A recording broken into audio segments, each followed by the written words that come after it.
You're listening to Keith Engle, the host of TGI Sports Talk on the National Streaming Sports Roku channel.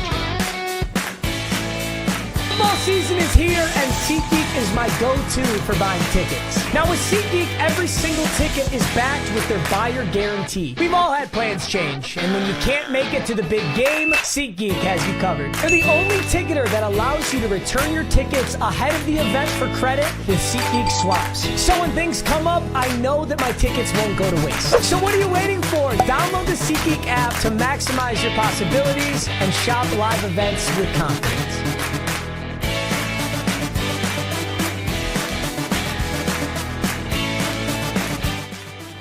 Good morning, everybody.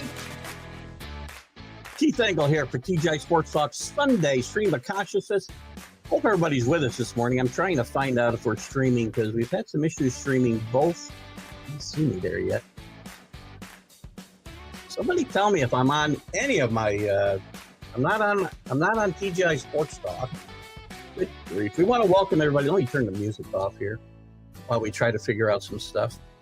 I want to welcome everybody who's watching today on Facebook, either the TGI Sports Talk Facebook page or my personal page, if I'm in fact on those pages. Oh my God.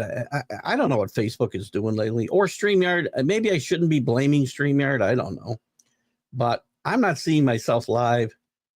Well, I got myself live on my page. Let me go to TGI Sports Talk. This has been a problem now for a few weeks, where I used to be able to stream both. And now I'm not live on my own. Oh my God. Let me see if I can edit this real quick. Oh boy. I apologize, guys. Every week it seems we have technical glitches that I can't do anything about. Can I turn this off? What if I move it to trash? And I'm going to unsave and save me again here. Bear with me. Technical glitches. Let's just try to get us going on my page here, because that's where most of our people come in from, man. Come on, Facebook. Get your act together, would you please? I'm begging you. Let's see what happens here. There we go. Nope. That was me and Drew on Friday. All right. Well, I apologize, guys. Hopefully we come up here soon. I'm going to keep refreshing this, and hopefully we get this on there live. Who's with us this morning? CA's with us. Looks like our YouTube guys are here. Hello, Michael Gott. Guys, if you're not watching me on my TJ Sports Talk page, please watch us on I'm going to refresh this one more time and see what happens. There we go. Looks like we're live now on TGI Sports Talk page as well. So welcome everybody on our professional page, our personal page, on YouTube, Twitter. Sorry for the slow start. Again, I should have stopped sharing probably before I left, so I apologize. There you go. Richard's on YouTube. We are live now on Facebook. Rick Sherlock, if you want to go there. Matt Henry, good morning. How are you, buddy? Good to have you with us. Matt, I don't know if Matt's been with us before, and I do always ask who your teams are, what you follow, football, college, pro, because we talk about everything here.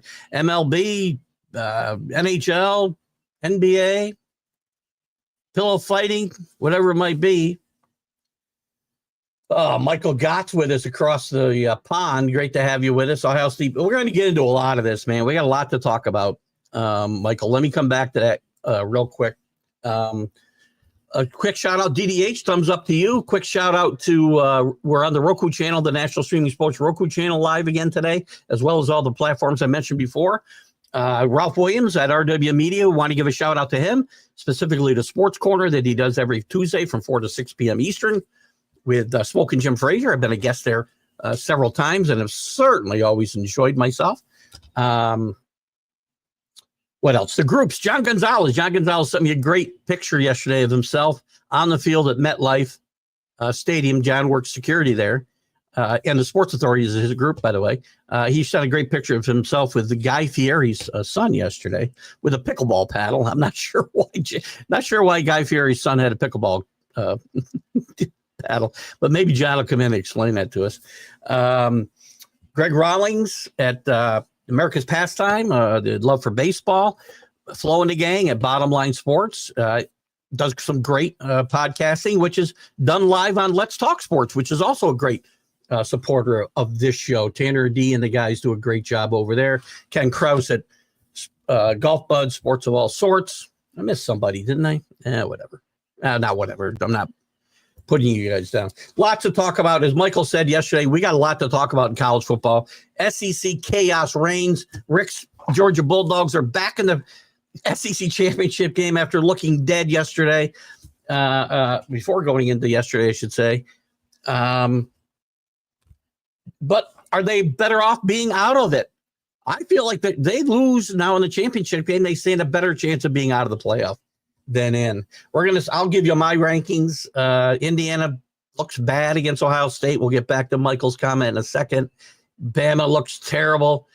Ole Miss puts up a stinker against Florida. And Florida, maybe I need to cut them some slack in Billy Napier.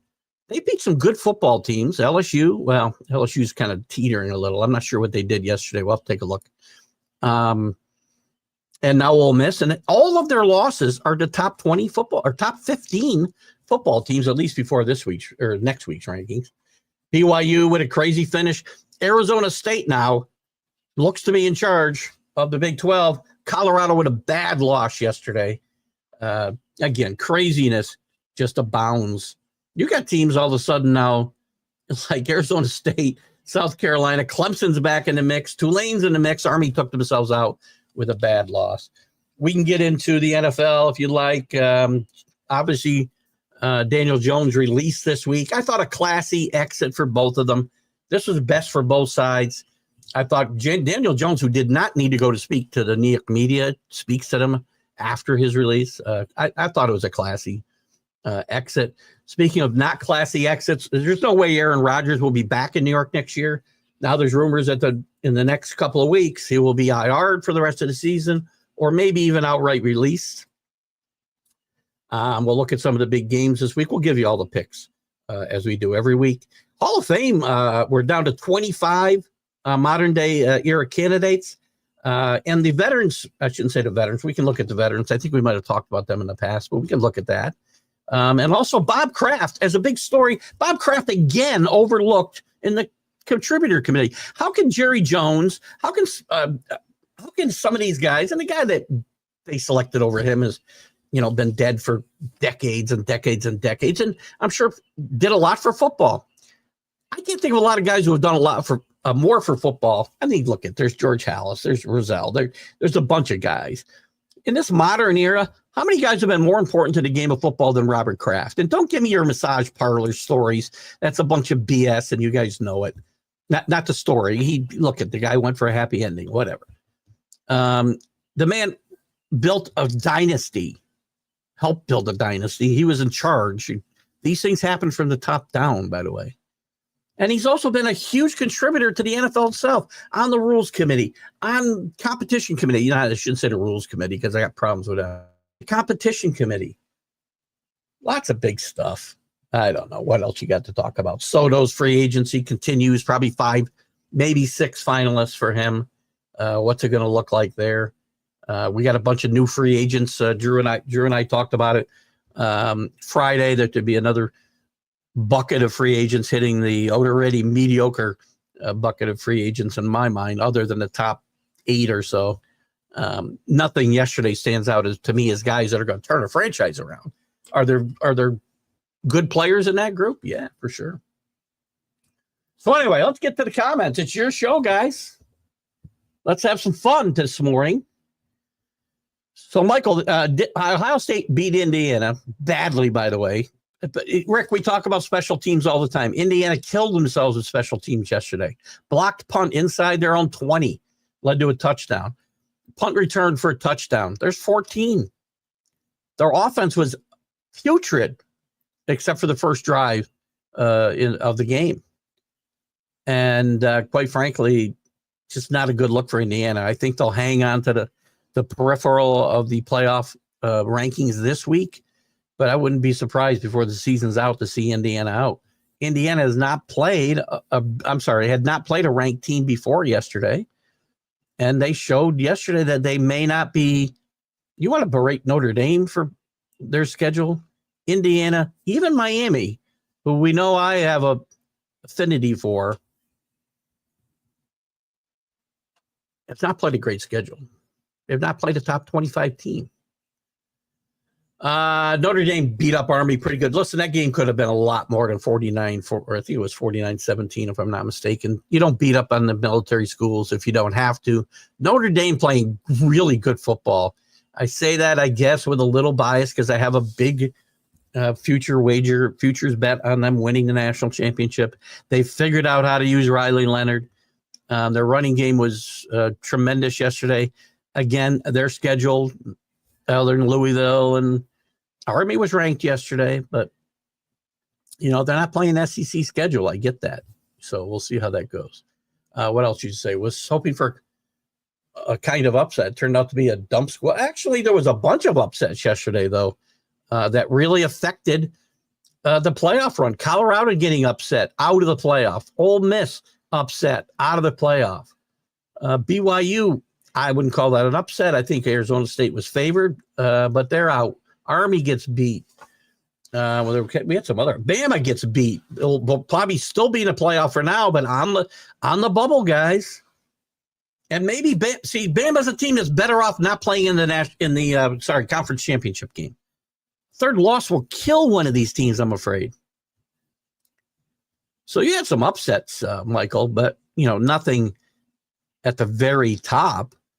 Penn State nearly got knocked off at Minnesota. I gave you Minnesota on the Friday show with Mac and Jack when I filled in for Mac. And Mac McGrath is doing much better, we heard today. Or better. I don't want to say much. That's my word. And hopefully making his way back to rejoining his leadership role at National Streaming Sports. And we've done the best we can to fill in for him. So, Matt, I said good morning to already. Richard's on YouTube. There's Paul Spada out there in Wisconsin. His Oregon Ducks stay at number 1 with a bye yesterday. They're going to stay number 1. Ohio State didn't beat Oregon. So as well, listen, Ohio State's starting to click. Will Howard, somebody posted at the end of the big football show, Will Howard for Heisman. Not going to happen. But the Heisman race, I thought it was locked up, and it still might be locked up for Hunter Henry. Or not Hunter Henry. I wish it was Hunter Henry. Oh, my God. Set up for Travis Hunter. Listen, this guy plays 120, 130 snaps a game. Nobody does what he does. The most outstanding football player, that's the Heisman criteria. He's the most outstanding football player in college football today. Jonte's a great player. Ward's a great player. Milroe was getting himself back into the kind of peripheral, but he took himself out yesterday. The quarterback from Indiana took himself out yesterday. Dylan Gabriel's only been okay. His team's undefeated. But I still think Travis Hunter is a leader as we head into the home stretch here. Matt's a diehard Buckeye fan and Bears in football. Sorry about the Bears thing. How is Matt Eberflus, whatever frick his name is? How's he still the head coach? There's some talent on that football team. There's some talent on that offense. I know they fired the offensive coordinator, but how much longer before Eberflus is gone? And by the way, I'm not a big fan. I will qualify that with I'm not a big fan of firing coaches in midseason because you get stuck with an Antonio Pierce because they do well in a few games in an interim basis. The players like them. And then you make the wrong decision to keep them long term. So I'm not really in favor of firing guys. So stick it out with Eberflus, but I'm not sure he should have been back this year. You're also a diehard Buckeye fan. Congratulations. The Buckeyes look really good. I think it's pretty obvious. 1 and 2, the Oregon and Ohio State have got to be obviously the overwhelming favorites to possibly win the national championship. It's going to be wide open. Anybody can beat anybody. And the thing is, they both can't get buys in the first round.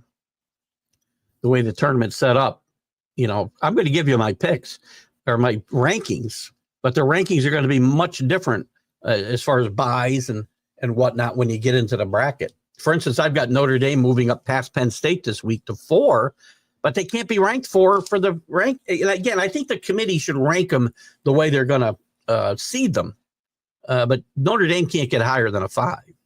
But I'm going to rank them 4 this week because that's what I think the committee might do.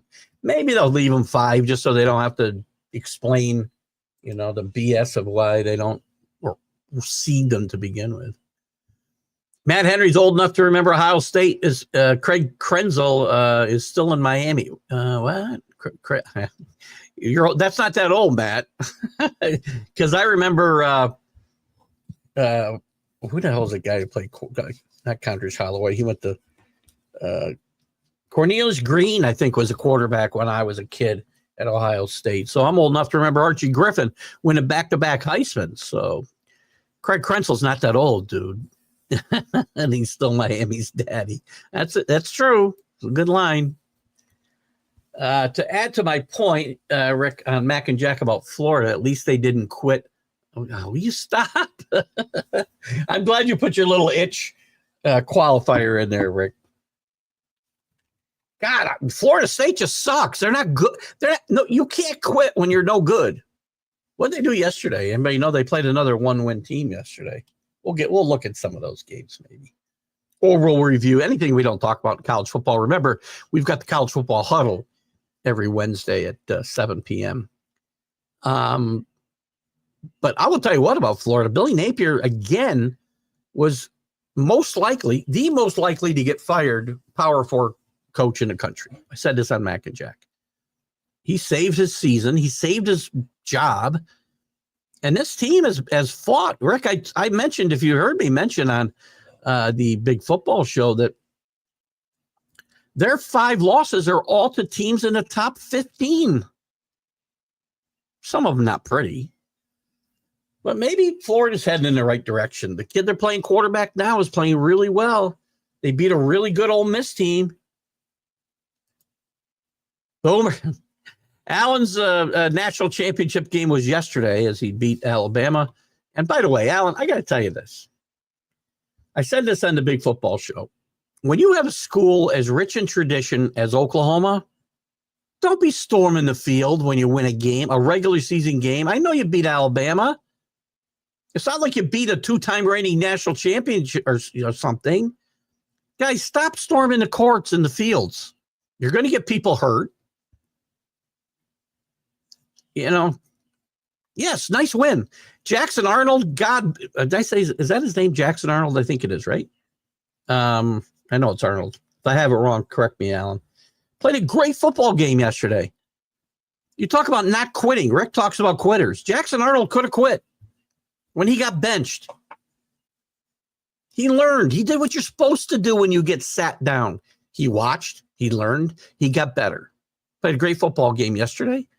I picked this team to be 8-4. They're not going to be that good. They'll be 7-5 at best. They'll be in a bowl game, but and congratulations to Brett Venable. This has been a tough week for him. His wife re-diagnosed with cancer issues, and listen, he's taken a lot of vitriol and abuse in Oklahoma and on shows like this, quite frankly. And I'm not going to bash Brett Venable because he's a good person. My thoughts on his job and his profession have nothing to do with the person Brett Venable is. If it is, I will point out when that case happens. In his case, that isn't the case. And our thoughts and prayers go out to him and his family. Got to be an emotional victory for Brett Venables yesterday. But stop storming the field, guys. Especially when you have a tradition of winning national championships. Just pretend you've been there before, What Barry Sanders always say about not spiking a football. I'd like to act like I've been here before and I expect to be back. Top 3 SEC teams went down last night. No, Texas didn't go down. Texas is the top team in the conference. 3 top 10, not the top 10. Gotcha. Yeah, the SEC's crazy. SEC was looking at 5 teams, 6 teams. Right now, I've got them with Well, I still got them with 1, 2, 3. Big winner yesterday is Tennessee. Tennessee was ranked 11 in the poll last week, but they were not in the tournament because they would have gotten passed by Boise State, because Boise State would get an automatic bid, so that would have knocked them down to 12, and they would have got knocked out by the Big 12 winner. So Tennessee would have been out of the tournament, despite the fact that they were ranked 11th. See, but the committee doesn't make any assumptions on who will win. So they've got the top 12 teams, regardless whether all 12 can make it or not. And I really think they need to tweak that somehow. I'm not really sure how to do that, but I think they should do that. Yeah, so you had Alabama go down, you had Texas A&M go down, you had Ole Miss go down. Probably the only team left, because Texas A&M, by the way, still controls its own fate. Georgia obviously now controls its own fate as they're in the championship game. If they win, they're in. If they lose, they may be out. Maybe it's not a good idea for them to be in the SEC championship game. But A&M will control their own destiny, as does Texas. So 3 teams there control their own destiny. I think you're going to get – I was a big proponent that there would be 5 teams in. Right now, there's still 5 teams there, barely. Bama's hanging around there with Indiana at the bottom of this poll. I'll give you my poll right now while we're talking about it. I've got Oregon 1, Ohio State 2. And again, I'm ranking this like the committee, okay? So forget about this is just the top 12 teams. Somebody's crashing this party from the Big 12. Probably Arizona State, the way they're playing. Anyway, Oregon 1, OSU 2, Texas 3, no changes there. I've got Notre Dame passing Penn State, who barely, if they lost to Minnesota yesterday, they may be looking at being on the bubble or out. Miami with a big win against Wake Forest will move up a couple to 6. Maybe Georgia passes them. There's a possibility of a flip-flop there. Miami 6, Georgia 7, Tennessee 8, SMU 9, Boise State 10. Then right now I've got Bama 11, Indiana 12. Now last week I had it perfect, except for 11 and 12 I had transposed. Now remember, these 12 teams can't all make it. Right now, say Indiana and Bama are on the bubble for sure. I don't know that SMU and Miami will both make it. Miami's got to win next week in Syracuse to get to the ACC championship game. I think SMU is a better football team. One of those teams may be out. I don't know that the ACC can get 2 teams. The Big 12 is definitely not. But either Indiana or Bama is out right now because the Big 12 winner is going to go into that 12 spot. Probably Indiana State, if we're talking about today. But you still got on the bubble either Indiana or Bama, as I said. Texas A&M will get in if they win, which will knock somebody out. Maybe another SEC team. South Carolina, believe it or not, will probably be in the top 15 ranked this week. Clemson, still alive. If Miami loses, they're going to go to the ACC championship game. And Tulane is still going to be alive if Boise should slip badly. Boise has been playing some scary football recently. What happened, by the way? I got to check in that. I'm going to get back to your comments in just a second, so bear with me. I need to know what happened in where'd the scores go? Lost my scores. Oh, because I did this. How did Fresno State do yesterday? Very big game yesterday with Colorado State in the Mountain West. I know that sounds like an oxymoron. Fresno beats Colorado State. So right now, Vegas and Boise State will play in the Mountain West championship game, rematch of an earlier game this year. And if Vegas wins, Tulane's still alive, going to play Army in the American Conference championship game. TGI Sports Talk Fantasy Football League playoffs soon.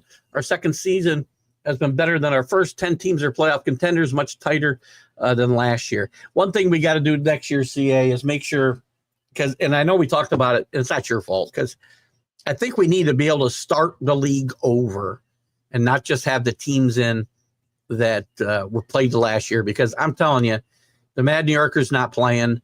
There's at least 3 teams I would say that are not playing and maybe haven't played the whole year. I don't even know if they drafted.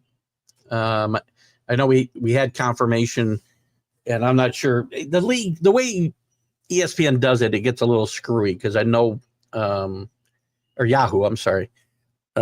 It gets a little screwy. So you've done a great job, CA, but next year I think we need to find a way to start it over and not just restart the league that we had. I know we want to keep history, right?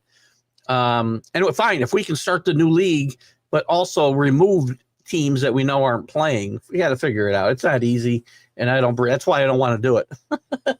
That's why I got you doing it, buddy. So we got a tight race for the playoffs. Just going to say, so glad about Aaron Rodgers, and I'll leave it at that. Well, Aaron Rodgers has played his way into this. I think the two situations are going to – it's interesting watching the Daniel Jones and Aaron Rodgers situations play out.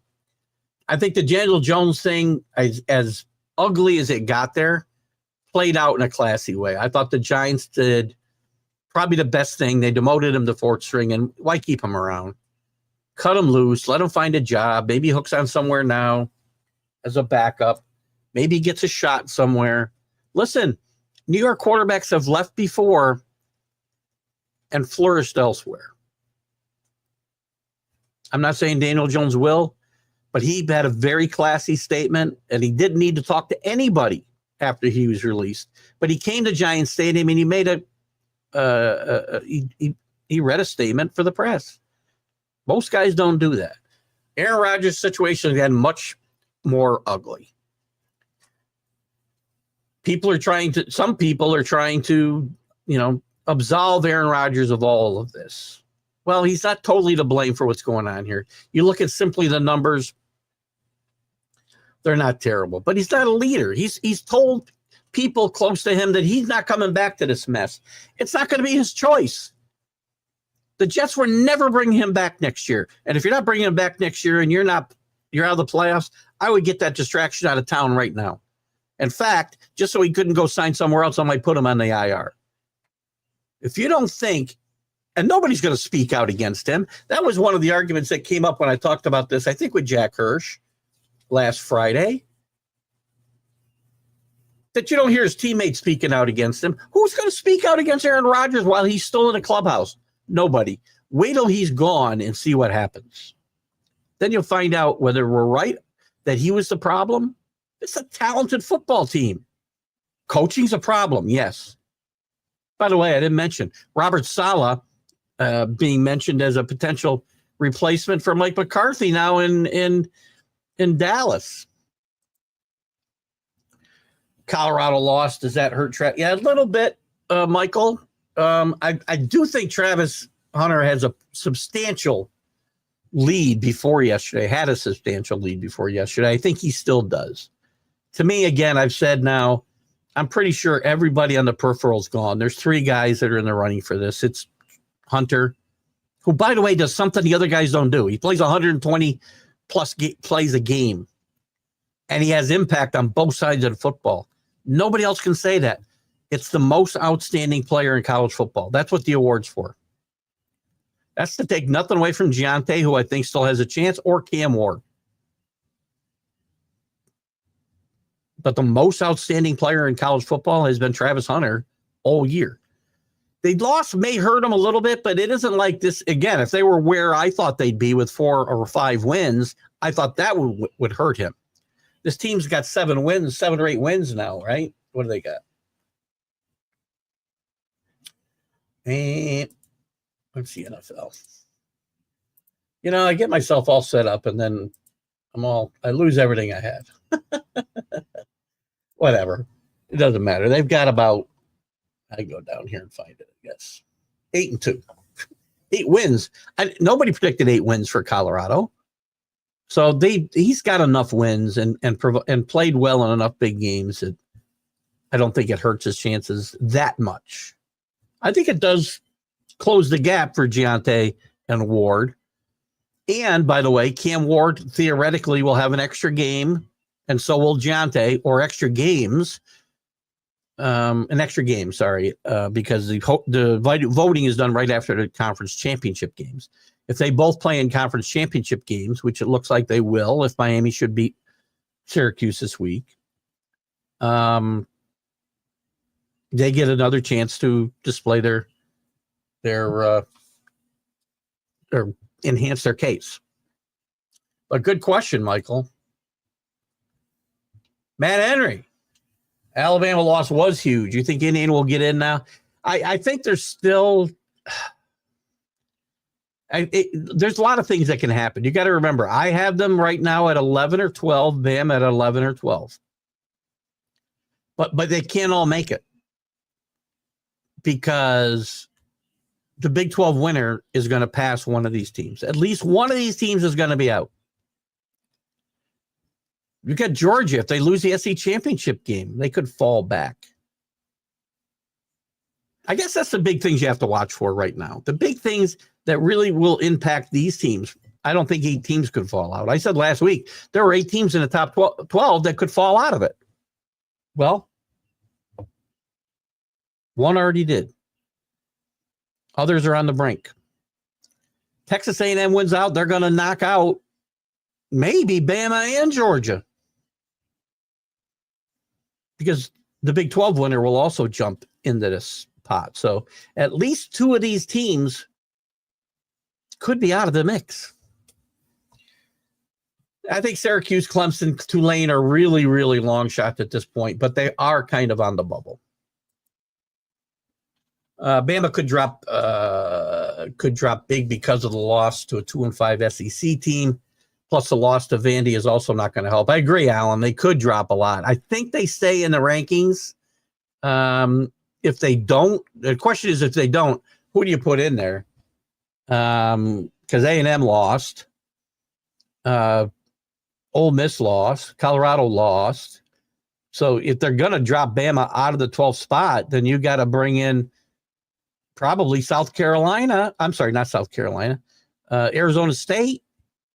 Or South Carolina. I mean, who else are you going to bring in there?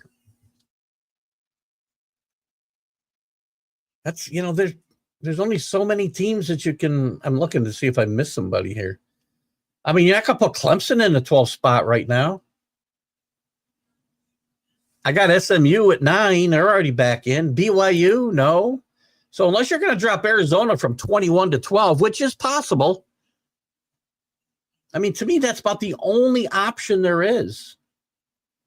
South Carolina and they played Wolford yesterday. Come on. So I get your point, Alan. But the problem is somebody's got to be 12th, and I don't see Arizona State jump from 21 to 12, although they should. I'm not saying I agree with these rankings, by the way. When I give you the rankings I just gave you, I think that's what the committee will do. I would do something totally different. Much different.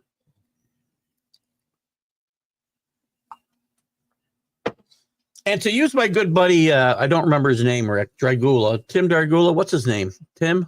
Chris? These standings are irrelevant until the last one. I mean, Giante's got a great shot, Paul, but I think Hunter, look at Giante's likely, well, not likely. He could beat Barry Sanders' all-time single-season rushing record. He's had a tremendous season for Boise State. So has Cam Ward, had an amazing season for Miami. But they do something, Travis Hunter does something they don't do. They don't play 124 snaps a game. With great prowess, by the way. It's not like he's a stiff on one side of the ball. Good morning, Bill. Yeah. So Rick has got the first shot in today. Where's our boy Danny Fuller, by the way? 5:30 is getting to be too early for him, I think. He's got a lot of sporting events going on. Hope I didn't upset him somehow. No, I'm sure he didn't. Anyway, Billy says, good morning. He is disappointed Kraft's not in the Hall of Fame. No, he's not disappointed, by the way. And I'm sure he can bend the rules to get in. So well put, Bill.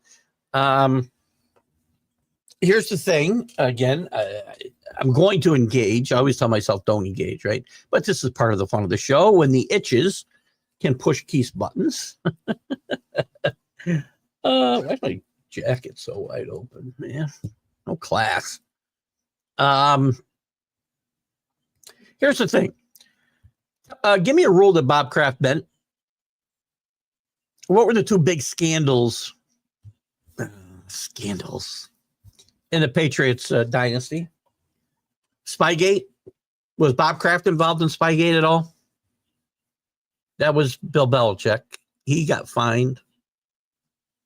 He masterminded plan that everybody else in the league does, by the way. Everybody. Or if they don't, they're probably one of the teams that have got, have not won any Super Bowls in a 20-year span, much less 6. Deflategate, don't believe he was ever accused of letting air out of footballs. I'm pretty sure he wasn't. So, again, there were no rules. As far as I know, there are no rules. Maybe you can point one out.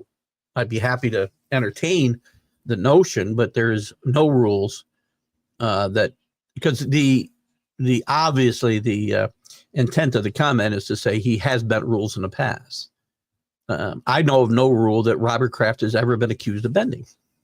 The team and other people within the team have. Stupidly so, by the way. But anyway, you can feel free you can educate me, Bill. I'd be happy to do that. And I know Billy is making a run, but as we all know, and I'll update everybody now, we're at the end of the year. We're heading into December. Next week, we'll be doing our first show in December. The Itch Award is wide open. The Bill Pulver Itch Award that we kind of we thought we'd retired it in his name, but Rick and Kenny had done such a good job of picking up the mantle. And then Danny got himself in the mix, and we're going to have a trophy, which I don't know if it's going to be one we pass around from person to person or we'll do a trophy every year. I've offered to pay for it. Danny said he'll take care of it himself. Danny, we need to talk about that whenever we see you again. And it's going to be, we came up with the button. I shouldn't do this anymore because I got thinking when I was trying to describe what the trophy should look like, because I thought about a horse's ass, but that would be more for me and I didn't want to demean you guys. But I came up with the idea of a button and a finger pushing it. And I realized my description of that may have been a bit pornographic, so I won't do that anymore. Don't get me started with Chicago. Beers, that ownership can still cheap you. I'm not sure what we got there. I know you meant Bears here, but I don't know what the cheap part means. Bears ownership, listen, they've had the same ownership since football started. It's been in the Hallis family since the very beginning of time. I'm sure, unless I'm mistaken, it's still there. And, I mean, is it the ownership? It's the people they hire, right? I mean, you can't just start over every 2 years, every 3 years. They give nothing a chance to work. I think Eberflus is over his head. That was not a good hire. They could have made better hires. You know what? I'll tell you what. People talk about Bill Belichick and landing spots for him next year.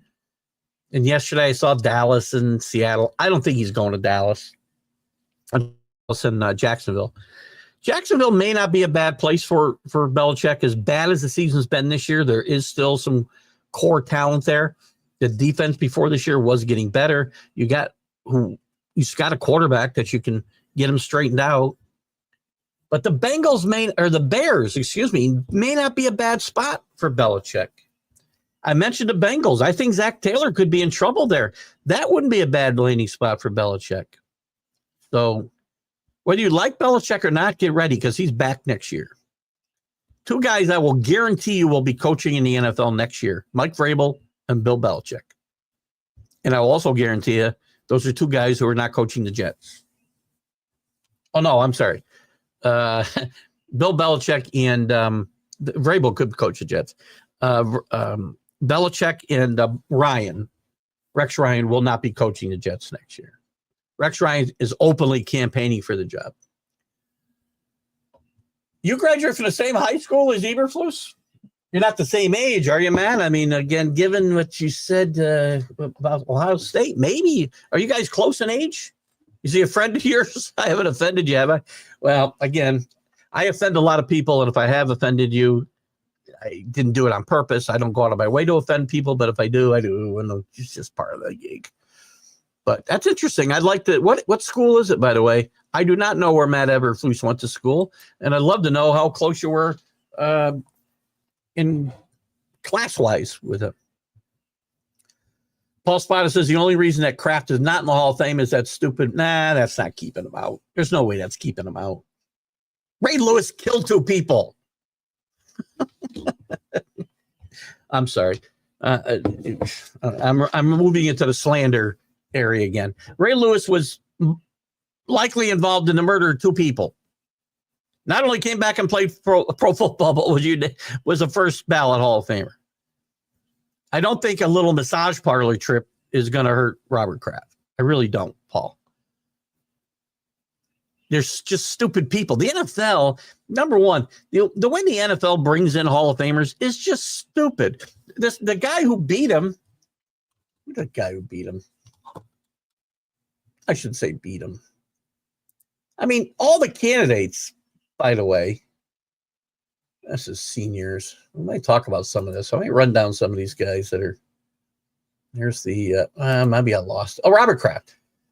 Considered a favorite for the 2025 Pro Football Hall of Fame, was passed over again for Ralph Hay, co-founder of the National Football League and owner of the Canton Bulldogs from 1918 to 1922. How is this guy not in the Hall of Fame already?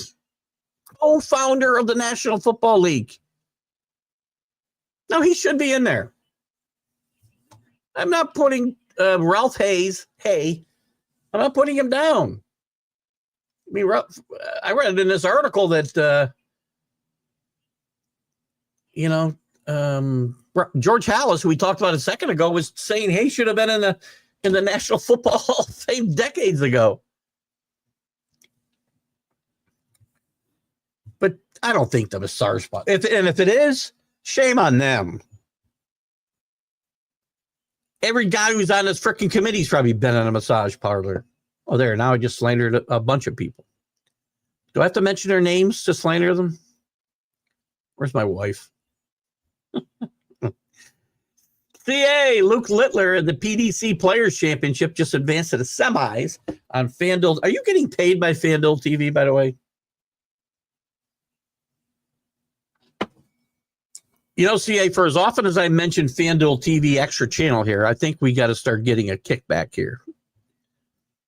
You got to let them know that I get their name out here in front of, listen, I know we're not Joe Rogan here, right? But this particular show on Facebook, YouTube, Twitter, we don't get a lot of views on YouTube. I can't figure it out. But on Facebook, we get 2,000 or 3,000 views a week between here and my personal page and the groups we share it to. And Twitter's another 1,000. So let's get FanDuel to kick in some cash. I don't need much. Need Dunkin' Donuts card. I don't know, something. CA gives us our professional darts update every week. No worries on your typing, Paul. We have a lot of that. And by the way, I am a victim as well. Usually, I can figure out what we're talking about. By the way, Paul, happy anniversary to you. I believe you had an anniversary this week.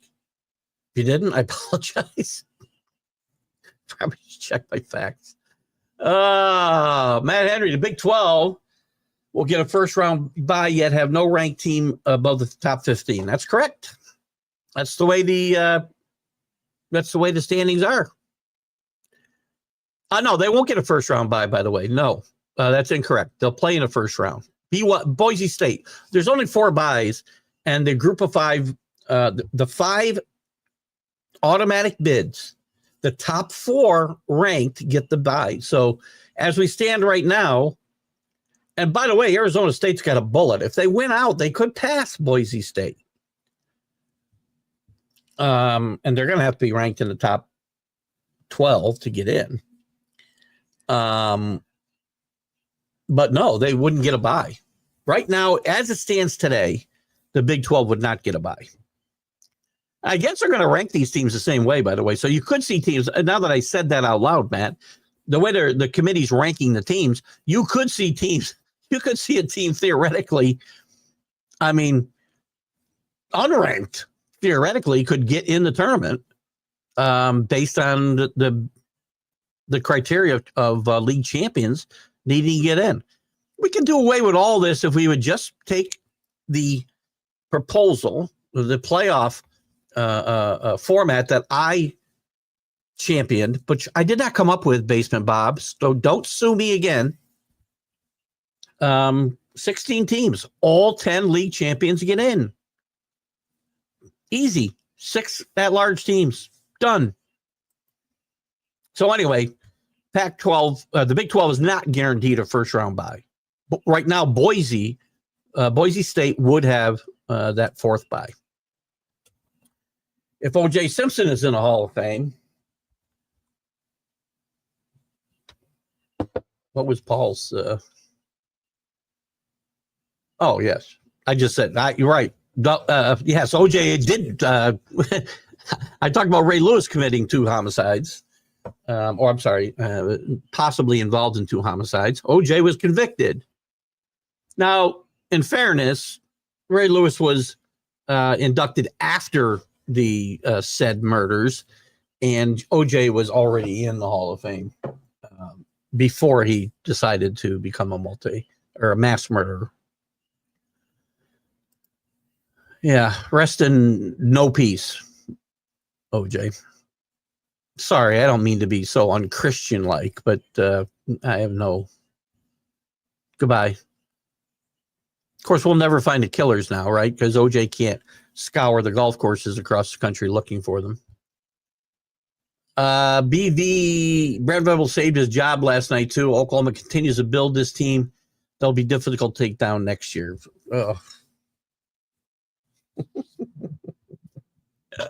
Still playing in the SEC next year, Alan. Don't forget. Have you noticed how tough this league is? By the way, you got all the teams you thought were really good. You had South Carolina, who's been surprising. Vanderbilt, who's been surprising. They're going to have to get a lot better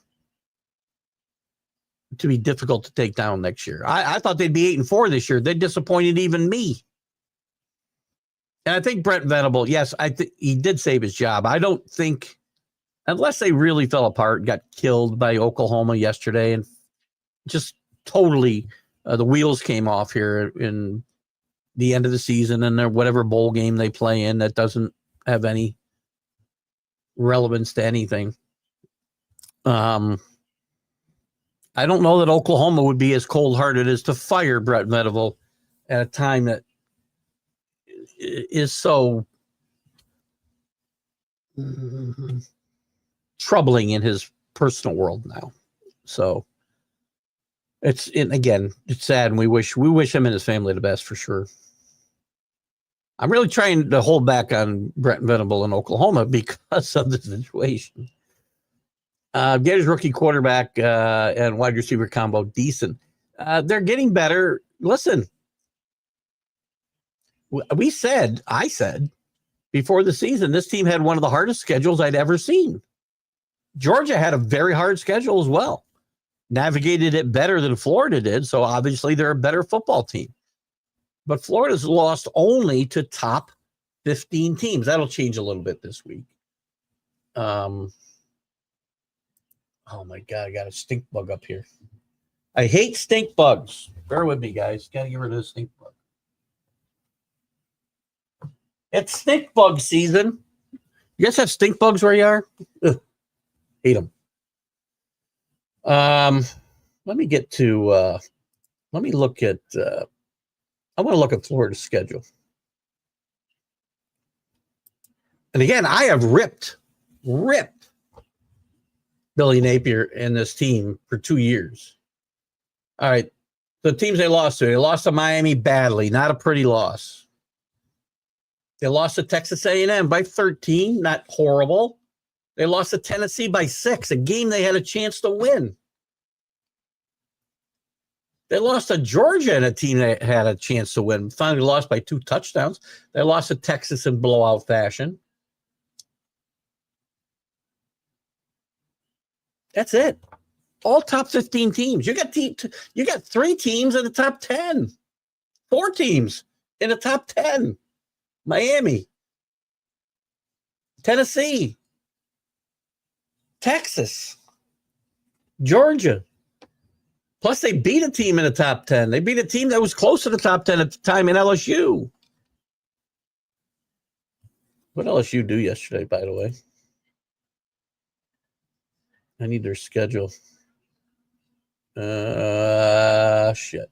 That's not what I wanted to do. What LSU do yesterday? Where are they? So far down. Where are they? What LSU didn't even play? Did they have a bye yesterday? Maybe they did. I thought they had a game yesterday, though. Jackson Arnold. Thank you, Alan. Peyton and Randy both lost the Heisman to Charles Woodson. Randy Moss and Peyton Manning he's talking about in, what, 1997? That sound right, CA? Charles Woodson, the only defensive player, primary defensive player to win. Charles Woodson did play some wide receiver, not nearly as extensively as Travis Hunter has, and he also returned punts. It was an exceptional college football player. Steve might have won the Heisman that year, or won the championship that year. I'm not sure. Paul agrees with Billy totally. There's a lot. I talk about this all the time. Don't let the air out of footballs. Don't go to massage parlors. But you can kill people. You can beat your women. You can carry guns on airplanes, and you're not getting you suspended or. It's not. It's the Hall of Fame. It's not the Hall of character, by the way. Go to the Baseball Hall of Fame. You think Ty Cobb was one of the nicest guys ever to work? No bigger racist and disgusting human being ever walked the face of the earth than Ty Cobb. It's the Hall of Fame. We are judging character. And believe me, the NFL Hall of Fame is full of bad characters. Who's playing Longhorns in a national championship game? Well, you better win. You got to win 2 more games just to get to the playoff.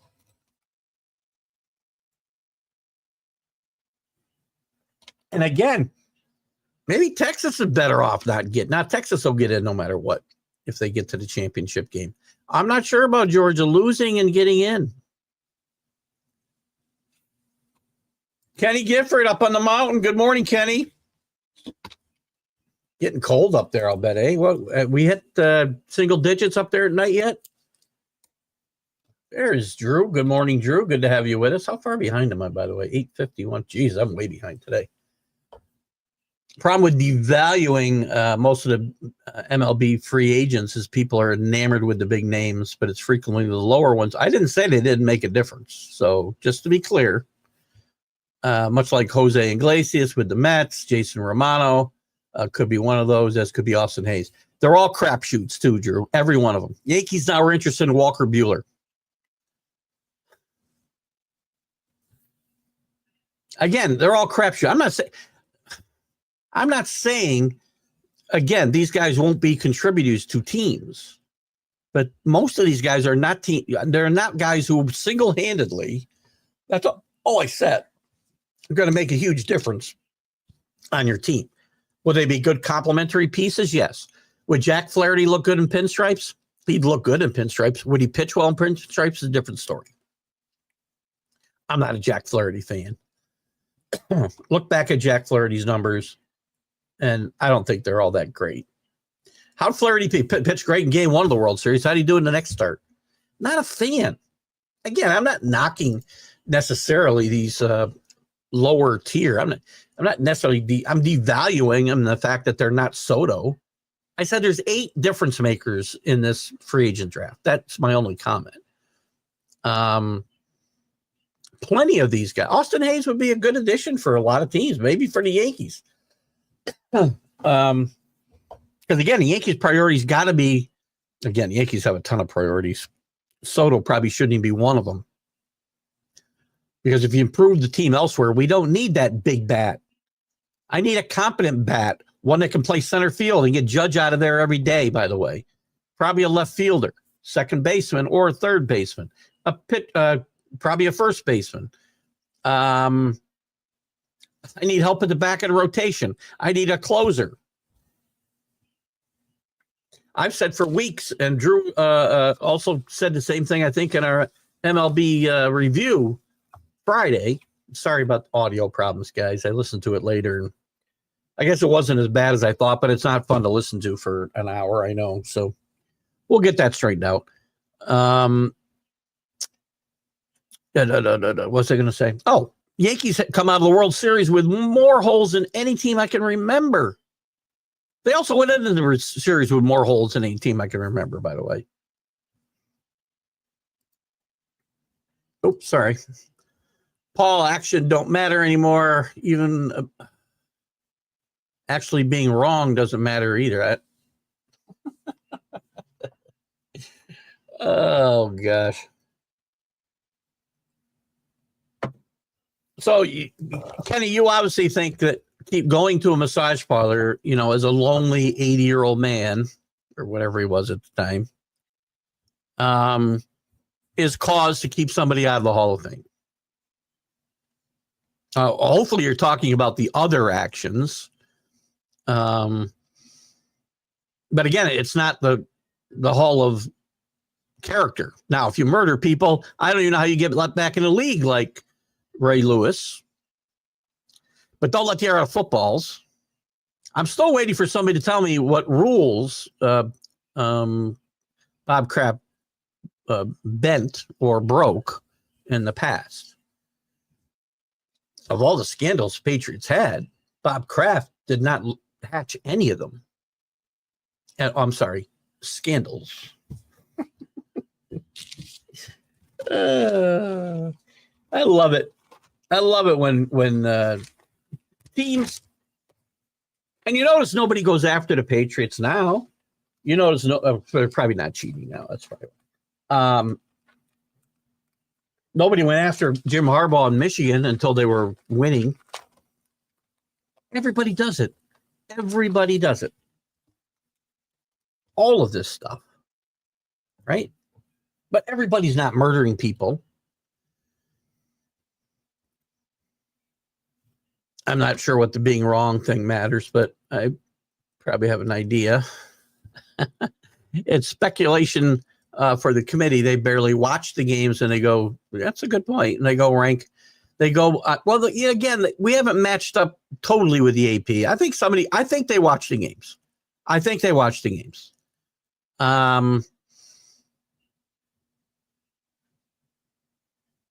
Because if they didn't watch the games, then Indiana wouldn't be ranked at all, not much less number 5. If they didn't watch the games, Indiana might be in, or Notre Dame might be in there under prestige, but nothing else. Again, Georgia and Tennessee's records put them where they were ranked last week in peril. Are there some guys on that committee, just like any committee, that don't do their homework, Alan? Probably. But they don't go just by rank. I mean, geez, the AP and the committee rankings have been off. I really think these rankings probably ought to be done by what they would be seeded if the tournament started on Tuesday night when they did the rankings, right? Because again, the top 12 are not the teams that will be in the playoff. Each week there's been a team in there that would not be in the playoff, but were ranked in the top 12. Last week it was Tennessee. Tennessee would not have been in the playoff if we're starting this past weekend, because they were 12th and the Big 12 team was going to pass them. So I'm not getting caught up very fast here, am I? I'm over a half hour behind. My wife won a contest and selected a Pats May jersey for me as a prize. That's awesome. Good for you, Paul. Congratulations. And again, happy anniversary. The playoffs is a messed AI messed up. 20th ranked team is in. 23, but it's got nothing to do with rankings. It's got to do with conference winners. I mean, I'm not saying you can say that there should be a different way. I say all the conference winners would be in, which would mean a lot of teams from the top 20 wouldn't be in. Are you saying all messed up or AI messed it up, Kenny? That's I can't really tell. And the 20th ranked team right now controls their own destiny, but they wouldn't necessarily be in. By the way, I got to look back at this Big 12. Who's in control there? I don't even remember now. Oh man, I keep losing my. I get these things all set up so I can easily go to the page I want to look at, and then I mess it all up. I don't even know what the Big 12 tiebreakers are because you got 1, 2, 3, 4 teams with 2 losses. Colorado's out. I know that. Let's see if I can find it real quick. Big 12 tiebreaker. We don't know number. First of all, that team won't be 20. That team's liable to be 12 this week. So that's not accurate either. Hang on, 11 hours ago. Big 12 standings explained, updated tiebreakers. Let's see what happens. Let's see what I can find out here. Head-to-head amongst teams. So,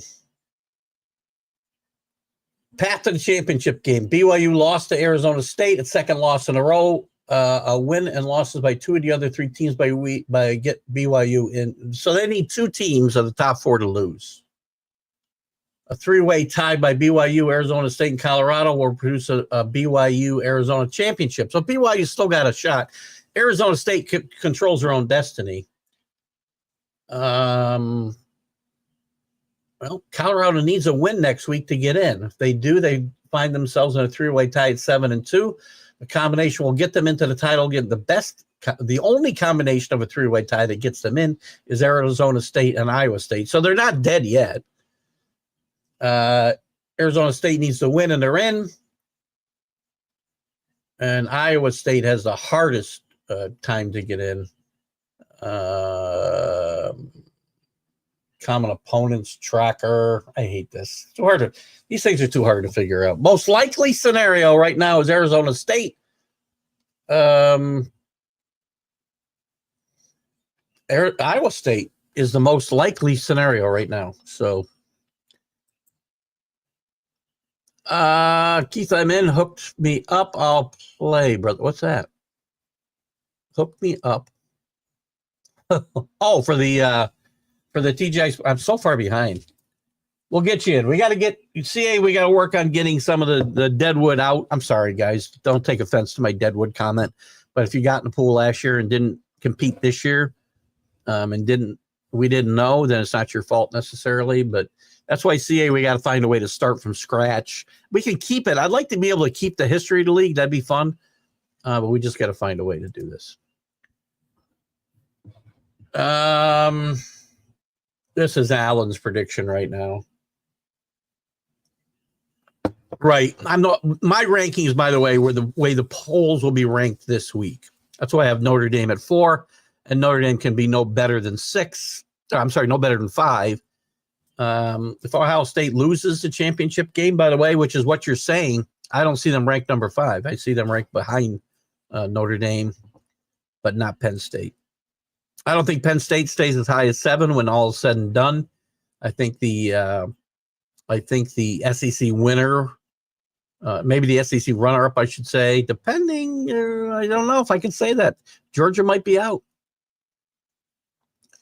So obviously, your ranking. This is your rankings for this week. This is your rankings for Alan. You could clarify this, but this is your rankings, the final rankings for you, because. And again, this could all change. I see no way Clemson's getting in at 11 ahead of Georgia. You don't even have Georgia in here, and Georgia is in the rankings this week. So I guess Alan's saying this is his final prediction. I'm not making one. I made one before the season. It's all blowed up. Actually, it's not as blowed up as you think. Florida State's a team that's really killed me. Because other than them, I've got a pretty good playoff from my preseason. All my champions still alive. So you want to kick inactives before next season? Yes, I do. And I think we must be able to figure out a way to do it, right? Because I got to believe there's at least 3 or 4. But Rogers historically blames everyone but himself. Yes, he's not a leader. He's not a leader. I've had this argument forever with the Mad New Yorker. My quarterback has to be a leader. Number 1, talent's important. Leadership's more important at that position. Leadership with some talent will get you a Super Bowl. But Rodgers was done when the Packers sent him packing. Here's the thing. Rodgers' numbers aren't terrible. That's why you can't just look at numbers, right? They're not awful. Watch him play. You have to watch him play. If you don't watch the games, you can't comment. You just can't. Or at least watch part of the games. Watch highlights. Watch something. Don't just look at numbers, because all you have to do is watch Aaron Rodgers play and you know he's done. Can't move. Kenny Gifford likes to see Daniel Jones join the Chargers. He's probably going to want a chance where he can compete for a job, which won't happen there. I mean, Herbert's one of the best quarterbacks in football, in my mind. He's playing better this year than he has in the past, for a large part, with less weapons, with theoretically less talent around him. So I don't know if he'll get a chance there. I think Jim Harbaugh could work wonders with Daniel Jones, and I think in that offense he'd be good too. I think Daniel Jones is going to get a shot somewhere. It may take a while. It took Darnold a long time. It took Geno Smith a long time, but I still think there's a chance for Daniel Jones to be a productive NFL quarterback. Maybe that's not true. But you're going to be able to get him for a song because the Giants will have to pay his money. Matt says when Ohio State wins in Indy, they'll be number 1 seed. Absolutely. And when Arizona loses that game, it falls to 5, at least to 5. It's possible Notre Dame gets ranked over those 2 teams. Maybe not, because again, they're playing the extra game and Notre Dame doesn't have the extra game. So I'm trying to catch up here, guys. The Pony Express rides again. SMU's a really good football team, CA. I'm a Miami fan. As we speak today, SMU will be favored in that game. Brock Purdy hurt. Also talked about that. Braden Allen takes over. I'm all over the Packers today. Yikes. Eagles lose Devontae Smith as well. I also get him out of a lineup today. Biggest thing dropping is my soul.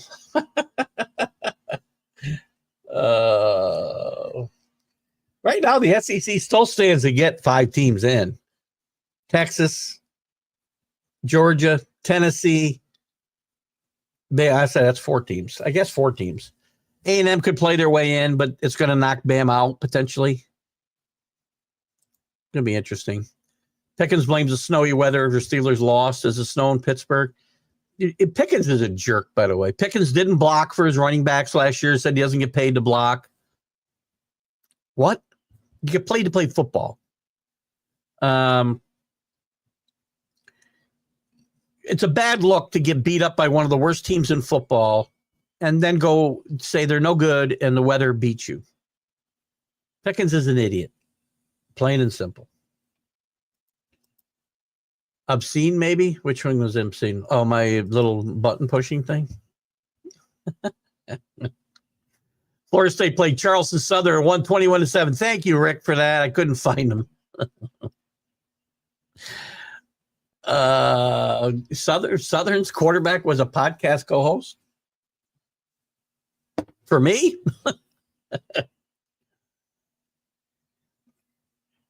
Who is he? I want to go get him on the show. By the way, next Friday we'll have Bob Hildberg, Patriots historian, on. I know that'll excite a lot of you non-Patriot fans. Come on! I want all you Patriot haters to come on, and I've got Bob as some backup to defend my team.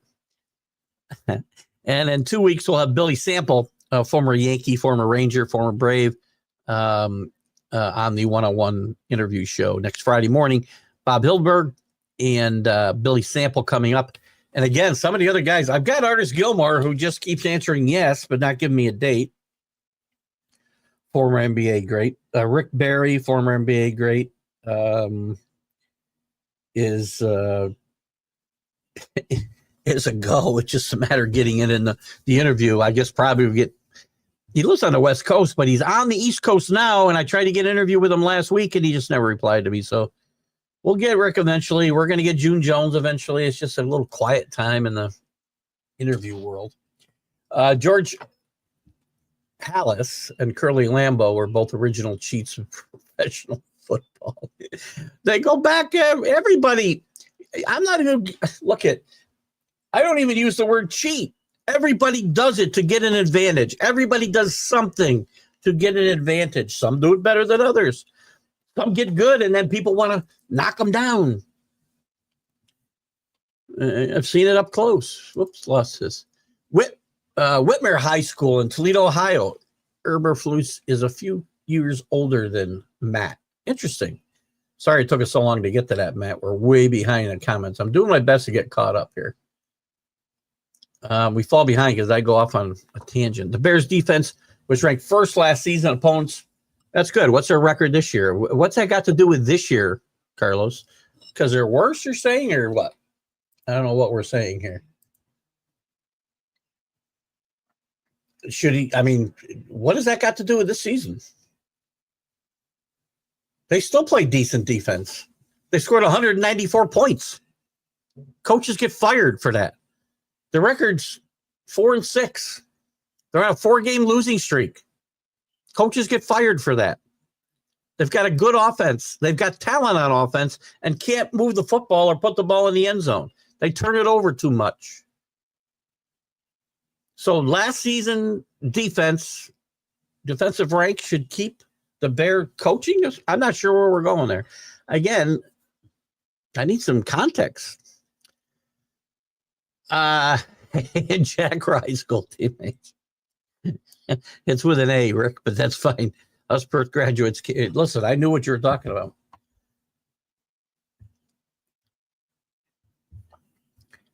Can you get sued for slander anymore? Consort is happening in the world today. I don't even know what the hell consort means. What does that mean? I'm going to look it up. I thought consort was something that, was a consort. I don't want consort. What is consort? I don't know. I see a lot of slander or libel, I guess, on Facebook. It's, consort is habitually associating with someone typically of a disapproval of others. That is one. There's two different ones. One's a consort is a companion, or even a wife or a husband. Usually it's, in particular, a spouse of a reigning monarch, but also habitually associate with someone typically with disapproval of others.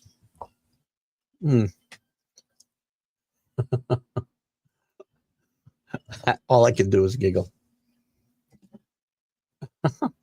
There's a lot of I can't go there. This year they're out of the top 10. Oh, all right.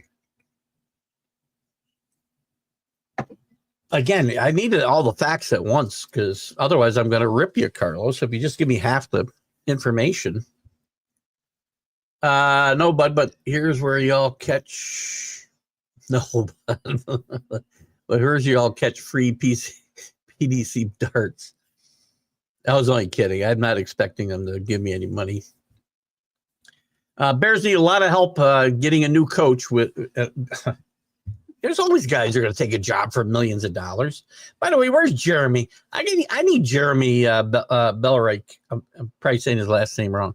Jeremy, you got to come back on. You said the other day, and it didn't feel right, that Ben Johnson, I think his name is Ben, the offense coordinator for the Lions is getting $13 million a year. He's not. I found plenty of stories where he was asking for $13 million to become a head coach in a league when he's been offered these jobs, and that's what maybe it's kept him from getting jobs, and maybe keep him from getting a job. And again, you put those outrageous feelers out there so you get the job that you actually want, I suppose. But I'm not calling you out, Jeremy. You're closer to that Detroit situation than me, and I think we may have a miscommunication on. There's no way an offensive coordinator is making $13 million a year. Based on Bob is going nuts for sure. Oh yeah, he's probably dialing up his lawyer right now on Sunday morning. That's because I attend the show. All my peeps follow. There you go, Paul. You're right. Listen. Well, who's your peep? Who's here? Who'd you bring in that I don't know about? Matt Henry, one of your guys? Matt's new. Only new guy I see so far. There's our boy Danny down there. We'll get to Danny's comment in a second. Matt Henry, LSU bested Vandy last night. Thank you. I knew they played somebody. Boy, they needed a win in the worst way because the wheels are falling off in Baton Rouge, man. I mean, I could see them coming up on a lot of money and Coach Kelly being out, showing the door the way things were going, losing to teams they should never lose to at home. You look on the sidelines and you see a situation where it looks like the inmates are running the asylum, and you see a coach who looks disinterested. Thank you for that, Matt. That's why I have the best audience and viewers in this. I don't want to say business because we're not making money doing this. We're just having fun in this space because you guys, when I don't know something, you guys do. Which is often. Before this tournament, Luke Littler at 17 years old, reached number 5 in the world, has won over $1 million in prize money, and the seniors tour it's in its second year. Wait a minute. So he's on the senior tour now. I'm a little confused. CA. Oh, what age does the senior tour start? I think I'm probably reading it wrong. I'm presuming Travis Hunter will play on Sunday. What position he will play and be drafted as? He's going to be primarily a defensive back in my mind. He's one of the best defensive cornerbacks in football, in college football. He has a great impact on offense. I don't think he'll have as much an impact on offense in the NFL. He has said he wants to play both ways. I would think the team to draft him will look to get him involved on the offensive side of the football. Also maybe returning kicks. But I think you're going to see him play mostly defense. I think he'll be drafted as a cornerback. And I think, depending on how the draft goes, I'm not crazy about this quarterback draft. I've said this a lot. If I've got the number 1 pick or top 5 pick, I might be trying to trade out of there. Travis Hunter could be the first pick in the draft. If the Patriots have a top 5 pick, I want Travis Hunter. And I might become a wide receiver then. Danny Fuller's with us. How are you, Danny? Good to have you with us. We were talking about the button earlier, and I talked about the fact that I probably, I'll use Carlos's term, probably made an obscene gesture when I was using my finger and the button. I won't do it again. But we should talk about that. And I told you I'd pay for a trophy to get to the winner. We still haven't decided, guys, on the Itch Award, how we should decide the winner. I can have nominations and I come up with a winner. We can have nominations and you guys vote on the winner and I'll just be a tiebreaker. I don't mind doing it. I just don't want to be called out for favoritism, or I don't really care. I'll be happy to do it. Or unfavoritism because maybe somebody doesn't want the award.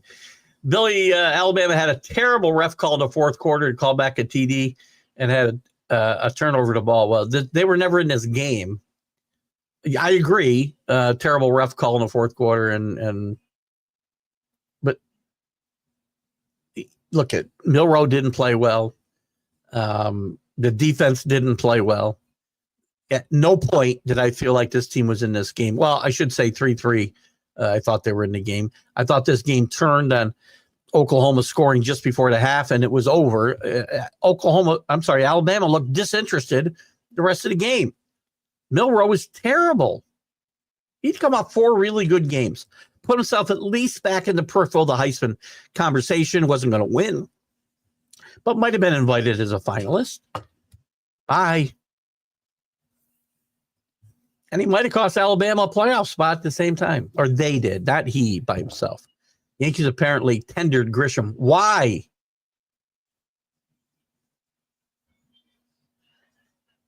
There's a candidates for the worst player in the Yankees. Grisham's right up there with him. And not just because of talent, man. I saw this guy make plays, not even hustle during games. This is a guy I wanted off this team in June. Tendered him. Well, maybe do they get a draft pick now if he signs somewhere else? I wouldn't sign the guy. Good morning, Dave Guyette out in Amsterdam. Good to have you with us. Oops. What happened here? By the way, Keith, you were 60 when I start mentioning darts. was coming up. I pushed for a super seniors division at 65, but they didn't want it from the beginning of the tour. Should happen soon, though. I got a year to get going here. I put a dartboard up here in my office / studio / man cave and play some darts. Maybe I can be a goalie. So you believe that an owner doesn't know what's happening on his team? I didn't say that. Never said that. First of all, when we've got murderers and rapists and guys running around with guns that shouldn't be, they're unregistered and doing all kinds of heinous things, we're worried about taping the sideline and letting the air out of footballs, something every team in football does. Kenny wants to make a run at the itch award here, and he can do it. And I never said he didn't know what was going on. But I will tell you this. I know from the research that I've done that when Kraft found out about Spygate, he was livid. He was livid with his head coach. And that started a chasm that just kept getting bigger and bigger and bigger through the next 10 years. 15 years, whatever it was. And by the way, they're made up freaking scandals. We don't ever, you can go catch a team doing this tomorrow. Today. Sorry, there's games today. Never said he didn't do it. Did he hatch the plan? Did he bend the rules? I'd love to know some of the rules we're talking about too, because again, let's just remember something to remember very importantly about the Patriots and Spygate. The Boston Herald ran a story. I think it was a Herald or the Globe. I apologize to whichever one I got wrong. I think it was a Herald. Ran a big story about the Patriots taping a Rams walkthrough before the Super Bowl in 2002. Turned out that story was 100% inaccurate. Big back page story. The retraction was about one line hidden in the paper somewhere. So if you don't think these things get blown out of proportion, and when people are wrong, they don't want to admit it, then you're just not paying attention. If you think your team, Kenny, if you think the Packers aren't doing something that would be considered nefarious by their opponents, you're wrong. You'd be nuts. I don't know what they're doing, but I guarantee you they're doing something trying to get an edge. Every single team is. And if you don't think Bob Kraft's good deeds for the NFL, I'm not talking about winning 6 Super Bowls. Bob Kraft has been has done a lot of humanitarian efforts. Bob Kraft has done a lot of things within the NFL on the competition committee and helping other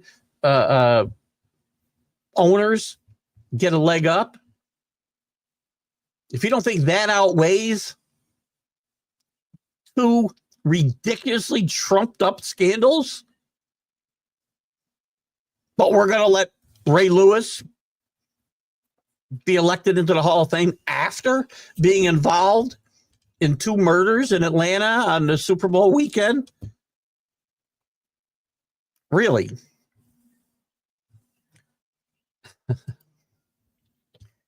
Any chance that Chiro goes in unanimously? No. He's going in on the first ballot. I don't think he goes in unanimously. Because there's always going to be one guy. I'm shocked that Mo got in unanimously because I always thought there'd be one guy who says, no, he's got to wait. Because it's stupid. And maybe it's because some of the older sports writers have retired. Or maybe it's because we got guys that vote that don't watch the games, similar to what Alan said about the college football poll. Guarantee you that there are guys who have a Hall of Fame vote that don't watch a frickin' baseball game at all. They're baseball writers. It doesn't mean they go to games. It doesn't mean they watch Ochiro play day after day after day, or Mo or Jeter or anybody. I mean, to me, if you're a first ballot Hall of Famer, you're a first ballot Hall of Famer. There's no making somebody wait. Should Mo have been the first? How is Hank Aaron not a first ballot Hall of Famer? How's Willie Mays not a first ballot Hall of Famer? I'm sorry, unanimous. Sorry, I'm speaking out of turn. I got my terminology mixed up. How is Hank Aaron not a unanimous Hall of Famer? Willie Mays. Who else? I can think of a ton of guys. Tom Seaver. Tom Seaver, I think, if I'm not mistaken, before Mo was got the highest vote, 98% or something. But there was always an old school guys who just said, "No, I can't let somebody get in on the first ballot." I don't know about Chiro, though. I love his, I loved his game. At his peak, he was one of the best players to play ever. Colorado has a chance. They need help. Just go ASU. Colorado does have a chance. As I looked at this, I can't even try to figure out the tiebreaker there. It's much simpler in the SEC now. The SEC could have been really, really complicated because they could have had 6 teams tied it with 2 losses when this season was over. And they didn't, thank God. So it's pretty simple. It's Georgia against Texas or Texas A&M. How'd your team do last night, by the way? I was going to watch that. I was actually going to bet UCLA last night, and I didn't. I went to bed. It was 3-0. So I went to bed pretty early.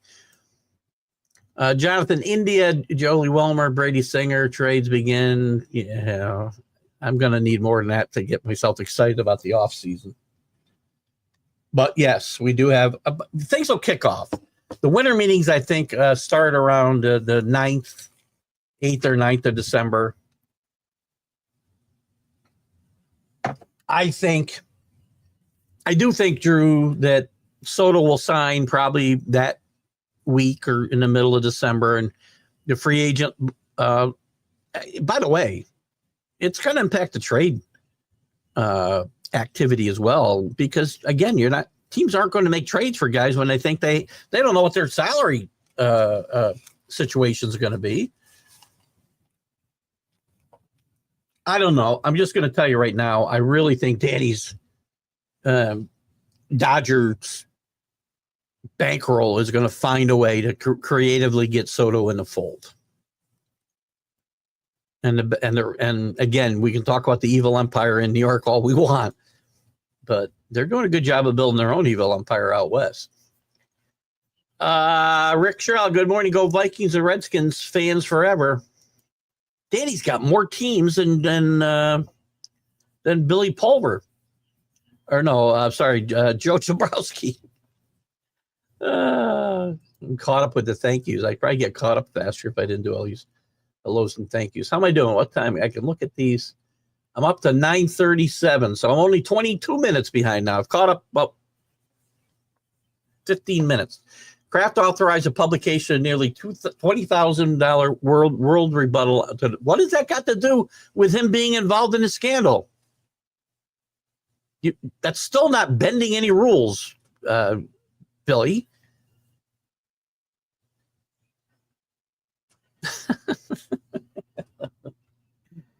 And by the way, this was a Wells report about letting the air out of footballs. Did he cheat? Did they throw games? Did they kill people? No, they let the air out of footballs and ran for 400 yards in the game that they got caught.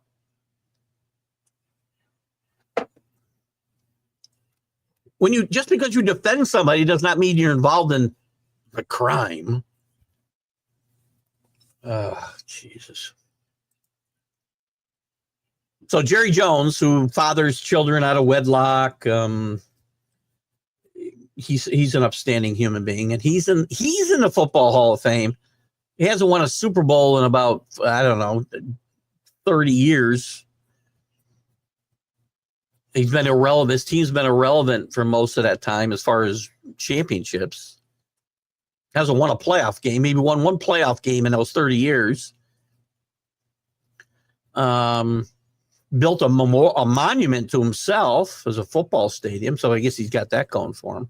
But he's in the Pro Football Hall of Fame. Interesting. Arizona State picked up Florida State's slack. The experts had the Sun Devils finishing last in the conference this year. That's correct. 16 out of 16. And by the way, BYU was picked to finish second to last, if I'm not mistaken. CA. Who's the other contenders there? That league is basically upside down. Oklahoma State was a favorite to win the league near the bottom. Utah's had a horrible year near the bottom. There's who's the other? Colorado was not picked to be anywhere near the top. So the 4 teams still alive. Iowa State, I guess, was probably the highest ranked team in the preseason of the teams that are alive in the Big 12. Kenny thinks Oregon will beat Ohio State again. I'm not sure. First game was close. Will Howard's playing better now than he played. The big problem here, again, these games are going to get won in the trenches, and that's why I thought Indiana would keep this game close yesterday, and they might have kept it close, except for their special teams. Again, a blocked punt, you're inside your own 20, and a punt return for a touchdown. That game's a lot different without those mistakes. I thought the line situation with Ohio State would cause a lot of issues yesterday. I thought Indiana would be better, and they weren't. Ohio State was they didn't get a pass rush on Will Howard, and they did get a pass rush on Rourke, the Indiana quarterback. If Ohio State loses, I think it will be because Oregon wins that game in the trenches. I think at this point, Will Howard and Dylan Gabriel are probably on equal footing at quarterback. I think wide receiver wise, I think Ohio State's more talented. They may be more talented at the skill positions in general, but Oregon, I think, will play better defense. And if they win the game in the trenches, they'll win the game. I think it's going to be a really close game again. First game was close. Second game will be close. And without a blowout, Ohio State will fall no farther than 5th, most likely. I did say Notre Dame might jump up in front of them. Listen, Notre Dame still got and by the way, Kenny, I did say that Notre Dame couldn't get in if they lost again. It's not a good USC team they play next week or whenever they play them. I think it's next week. A loss to that team, and I don't think it's going to happen, by the way. I say this with having a lot riding on Notre Dame. About $7,000 to win the championship. I got to look at my futures. I'm pretty sure I'm pretty sure I'm going to win about $1,000 if they just make the playoff. So I'd forgotten about that bet.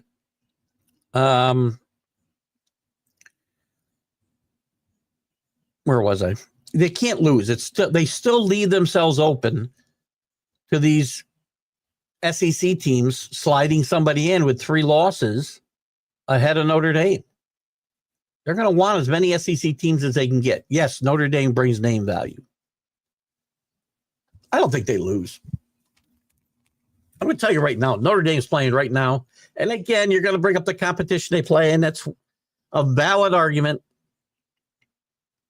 But they're playing really good football.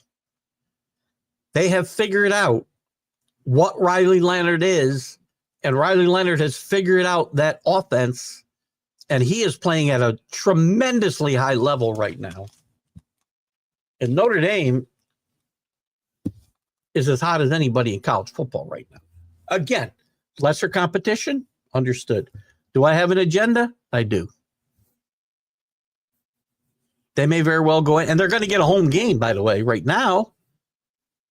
I think it's going to be very interesting. One of the interesting things you saw with the rankings, not the rankings, but the bracket last week, and I'm interested to see how that is next week and obviously the final one. You got a lot of SEC teams going to the Midwest and the East to play football in that first round, going to Penn State, going to Notre Dame, going to Ohio State. Could play a difference. Oregon is definitely 100% in trouble versus Ohio State. I think it's going to be another great football game. I really do. And these are two teams. This is an irrelevant championship game other than getting the bye. The bye could be helpful. The bye could hurt. I don't know. But there are Big 12, and maybe some of you guys weren't here earlier on when I mentioned this the first time.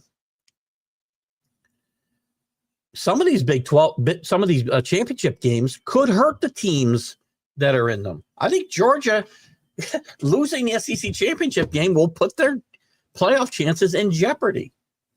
Now, that's less of a chance of happening because of Ole Miss stinking it up yesterday, Bama stinking it up yesterday.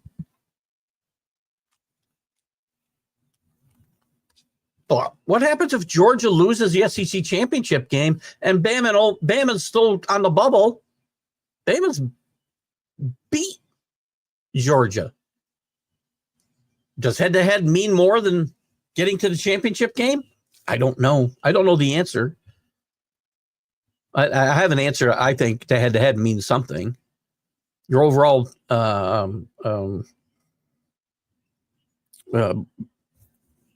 what's the word I'm looking for? The phrase I'm looking for. Your overall body of work matters, but head-to-head has to come in there someplace. I don't know what the committee looks at. I'm with Kirby Smart. I don't know what they look at. Side bet for Oregon. Ohio State. Absolutely. You're going with your heart. Love it. Did the Bears lose today as well? Did the Bears lose today as well? Who they got today? We got to do the picks. Let me get to the picks. Actually, I didn't realize it was 10 after 8. Let me do the picks, and I'm gonna run through your comments really quick. Let me get to the picks. I apologize. I didn't realize it was getting so late. We got to be off of here in 20 minutes, guys. 20 minutes. So get your last comments in and wait for me to get to it. I didn't realize it was getting so late. Here's my picks. And I may change one or two. I don't know. I did have the Steelers on Thursday night, so I lose. I like the Vikings. I give the Bears a chance today. I might like the Bears with the points. I'm not sure the Bears are going to win this game. There was a thought I might bet the Bears. I don't like the card, man. I got to come up with 3 bets today. I like the Lions over the Colts. Patriots, of course, I'll take over the the Dolphins. Bucks go to New York. Danny, you're going to love this pick. I take Danny DeVito and the Giants to upset the Buccaneers. Is that a big upset? Buccaneers aren't that good. Washington, I'll take over the Cowboys. Easy. Kansas City over the Chiefs. Easy. Houston over the Titans. That'll probably be a bet right there. Broncos over the Raiders. By the way, the Giants won't be a bet. I'm going with Green Bay over San Francisco. No quarterback. That'll probably be a bet depending on how far that line moves off 5.5. I like Seattle over Arizona just because of the home field advantage.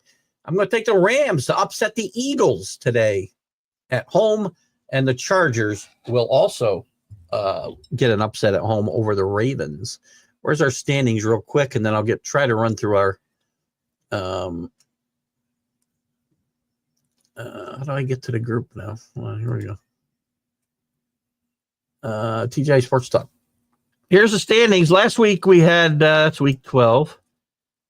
Last week it was Kenny with 12 wins. Good job, Kenny. Our generic ESPN fan with 11. The Sports Nut with 11. Drew had 11. And then we got a bunch of guys with 9. Rick, JB, Keith, blah, blah, blah. Sorry, I don't mean to blah, blah, blah, you guys. Our generic fan still has 115 to be ahead. The Sports Nut 113. Rick falls back with 112, but still within striking distance. JB 111. Drew with 102. Paul with 101. Keith with a sucky 99. And Kenny's got 2 picks, 960, and then his second pick, who hasn't been picking all year, I don't think, at 46. Everybody else quit or dropped out. Week 12, nobody's got a winner so far. No surprise there, eh? Let's get through these comments quick, so I'm going to go faster, guys. Keith, Ole Miss and Lane shipped to bed yesterday, no doubt, without a doubt. That's just a horrendous loss. Florida's playing better football, Danny, I talked about earlier. Again, they're 4 of their losses, all 5 of their losses were to top 15 teams, and 4 of them to top 10 teams. There's Jeremy. How are you, buddy? Jeremy, I asked, and I'm not sure we're going to have time to get to it by the time we get down there, but mention that Ben Johnson. Again, you mentioned Ben Johnson making like $13 million a year. I know his team is insisting that when he goes to the NFL, he's going to insist on a big double-digit $1 million contract, if that sounds right. But he's not making $13 million right now as the offensive coordinator. If he is, he's making a whole lot more than Dan Campbell.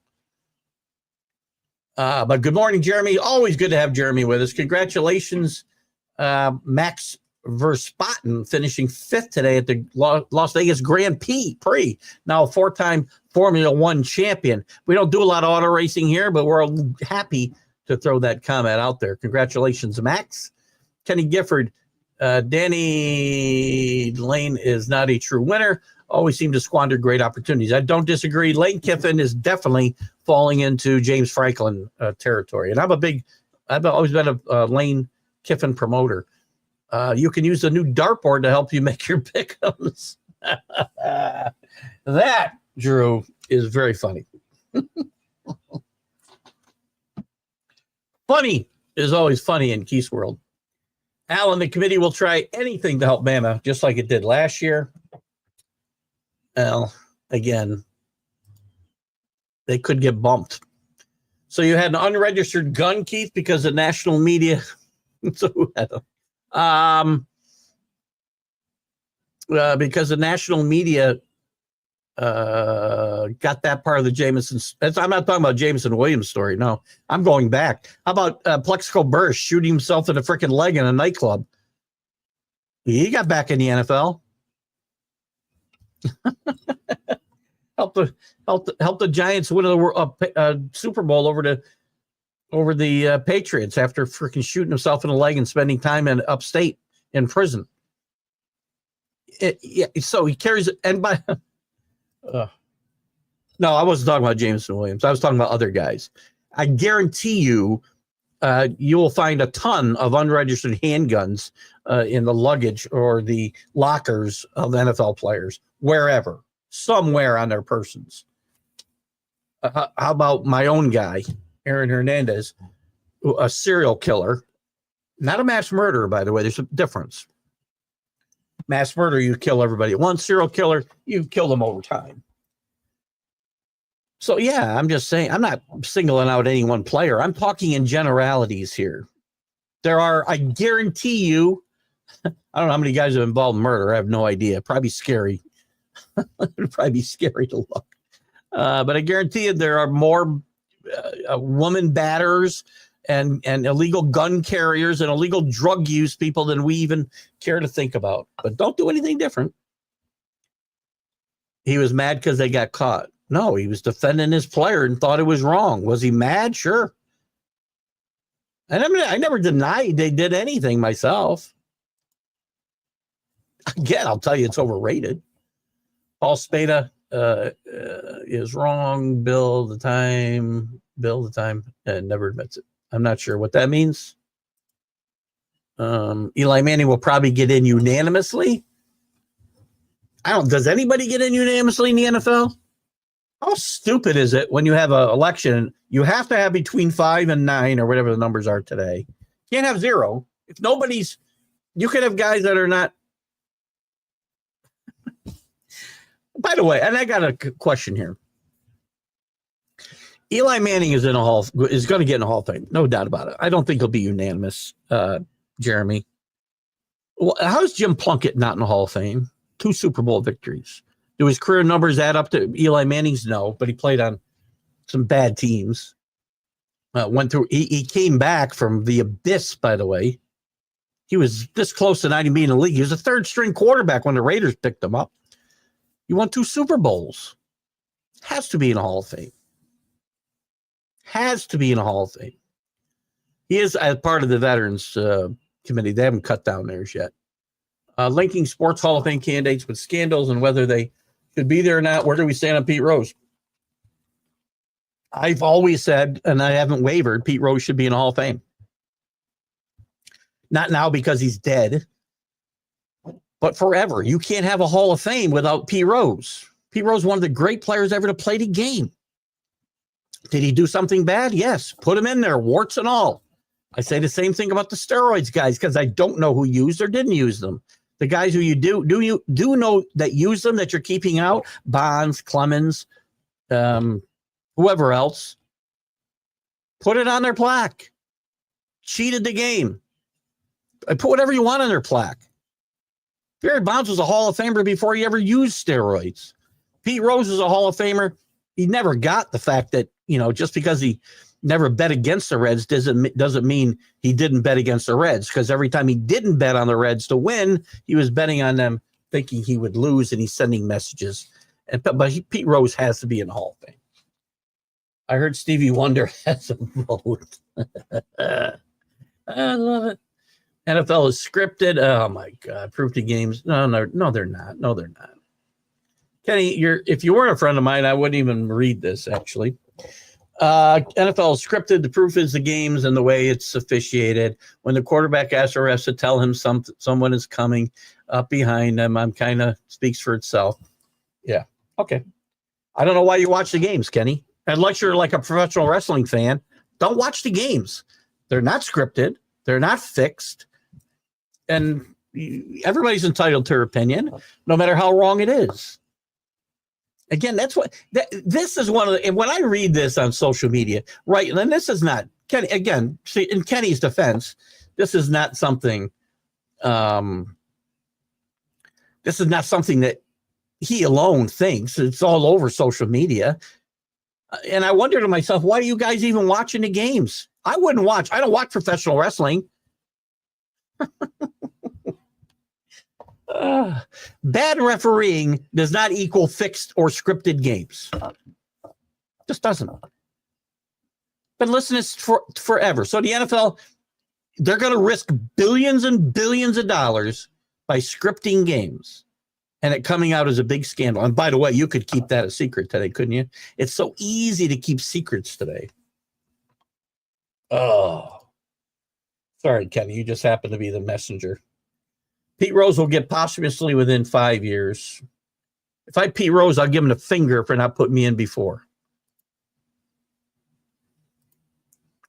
With Bill coming back, maybe we'll see TB12 again. Don't think we're going to see TB12 back again. And I don't think he wants to play for Belichick. By the way, another intriguing spot for Belichick next year, Tampa Bay. What other Patriot icon decided to move on and ended up in Tampa Bay and won a Super Bowl? Interesting. No, I don't think TB12 will be part of that, though, Michael. Unless we turn back the clock. This will get me going. You already got me going. Trade Judge and keep Soto. By the way, you get lots. I get one thing. You get lots of regular season great. By the way, he would have played much better this year late in the season and probably in the postseason if he hadn't been forced to play center field all year and wear himself down. Should get picked up everything they need and get rid of a huge liability. Huge liability. So Aaron Judge is better than Soto in everything except batting average and maybe, making contact better. A little bit. But did Soto light it up in the postseason? Better than Judge, sure. But Judge is a better defensive player than Soto. Judge is a better base runner than Soto. Judge hustles more than Soto. Judge is a better team player than Juan Soto and a better fit for this Yankee team. Yeah, pretty simple. And by the way, it's never going to happen. He's got a huge contract with no trade clauses in it. Not going to happen. Now that Brady is a part owner, there are rules against him being a player. So no, he could sell the team and come back and play. And by the way, whether he's whether he owns a team or not, he's not playing anymore. He's like 2 years younger than me. No, he's not going to play. He may not be an announcer much longer either because you can't say anything without getting fined. Every time you go on another rant defending the Pats this morning, you lose another 10 minutes of going through the comments. That's true. Bill Pulver, you are just a hater. I've learned we have 3 sides to every story. Your side, the other side, of course. True. Billy. He is the original Lich, Danny, I will tell you. Here's the thing. I know this for a fact. Billy's pushing that button. I need a button. Here's a button. Button. Billy's pushing the button. He doesn't always believe what he says. I concede the trophy to Billy. I don't know if there's any conceding to be done. If I can envision a person pushing a button, Bill's face is the picture. I love it. I see Bill Belichick going to the Jaguars, head coach and GM. It's a real possibility, Jeremy. The only problem with Belichick and anybody is you got to realize you got a small window of opportunity. Is he coach until he's 80 years old? I don't think so. And whether you want to give him that kind of power, that's a team that might do both. Agreed. Personally, I have this weird feeling about Belichick and the Cincinnati Bengals. I have nothing to go on except my gut. Don't spend $7,000 on jewelry for Jane. All things being equal, I don't trust Freeman. No, does $7,000. And I didn't say I was expecting them to win. The Buys crush Notre Dame, and they'll need to win at least 2, maybe 3 superior strength teams. Agreed. I'm not telling you they have a tough path or an easy path. They have a tough path. Look at that. We're getting caught up. Obviously, being undefeated last year didn't complete the body of work. Why would this year change? My best bet is the Chiefs. I love the Chiefs today too, Danny. Listen, I'm going to say forever that Florida State team belonged in the Hall of Fame in the playoff for sure. Thanks for having me on Friday. Always enjoy our baseball discussions, except for the audio issues. Well, we'll work on those. We just got to get together before the next time we have you on and work it out and try a different browser, Drew, because I think you might be right. I think you said you were using Safari, and I don't think StreamYard supports Safari, so it was probably part of the issue. Hello, Matt. Good to have you with us, buddy. Good to have you with us, even though it's late. Ray Caruth. Ronnie Bear steps up. Ray Caruth isn't in the Hall of Fame and isn't going to be in the Hall of Fame. But again, an example of a guy who was in the league and had murdered somebody, although we didn't know that he didn't get let back in the league. So I'll give the NFL the benefit of doubt on Ray Caruth. But another example of not an exemplary person walking the face of the earth, unregistered gun, involved in the murder of his girlfriend and her baby, unborn baby. Eli, 1 game over 500. If I remember correctly, that's pathetic. 2 Super Bowls get you in the Hall of Fame. It just does. I think Jim Plunkett belongs there as well. I mean, Joe Namath is there. He's got 1 Super Bowl. His completion percentage his his overall record is going to be well below 500, and his completion percentage is below 50%. He's thrown more interceptions than touchdowns, but he won the most important game in NFL history. Eli Manning had 100. There you go. So, but I'm not the biggest Eli Manning fan in the world. You win 2 Super Bowls, you're going to the Hall of Fame. There's only one guy with 2 Super Bowl wins that I think that is not in the Hall of Fame. That's Jim Plunkett. Is there another one? With that post, I moved way. Kenny. You have moved the needle. There's still a month to go. A month. I don't know how many shows. I mean, we count all the shows, but this one is real. This is really the show that counts for the Itch Award. We're going to eliminate the other shows. This show is what counts. And you definitely have moved the needle closer. We're going to move faster here, though. Mark, that's amazing. No way a Hall of Fame career. He won 2 Super Bowls. I hate to be the defender of how about are guys with great regular season records like Dan Fouts, I'm sure, has a much better record than Eli. Are they more with no Super Bowl victories, no Super Bowl appearances? Are they better fits for the Hall of Fame? Yeah, it's debatable. We'll get into this a little more as we get closer to the voting. I'm not sure I'm going to get to all these comments today. I'm not sure what the number is. Yankees couldn't hit in the World Series. You agreed, Matt. It was ugly. They got a lot of holes to fill. Either way, 500 is a Hall of Fame joke. You can't predict what team you play on. Archie Manning probably should be in the Hall of Fame. Rick, you're falling into the Florida State category. That's funny. That's funny too. God, Kenny's on fire today. Another good show. Thank you, Billy. You have a great day too. Great show. Happy Thanksgiving to everybody. I'll see you Wednesday, by the way, on the college football huddle. You got 3 minutes, less than 3 minutes to get through this great show. Happy Thanksgiving, everybody. Enjoy the darts, the football, the hockey, blah, blah, blah. Hope everyone has a great Thanksgiving week. We'll be grateful for Keith and the shows and the community, and thank you so much. We've had a lot of fun. We have created a great community here. Bill Belichick and his granddaughter should look great in Florida. Don't forget there are 3 games on Thursday and even 1 on Friday for making those picks. Absolutely. So you win 2 Super Bowls means you're a great player? I'm just asking you, who are the guys? We'll carry this conversation on further because this is one that goes on further. Well, I know. I can't believe I'm here defending Eli Manning. Whoever thought that would happen. Keith Engle for TGI Sports Talk, guys. You guys have been amazing as always. Thanks for your time. And we will see you next week. Bye-bye. Football season is here, and SeatGeek is my go-to for buying tickets. Now, with SeatGeek, every single ticket is backed with their buyer guarantee. We've all had plans change, and when you can't make it to the big game, SeatGeek has you covered. They're the only ticketer that allows you to return your tickets ahead of the event for credit with SeatGeek swaps. So when things come up, I know that my tickets won't go to waste. So what are you waiting for? Download the SeatGeek app to maximize your possibilities and shop live events with confidence.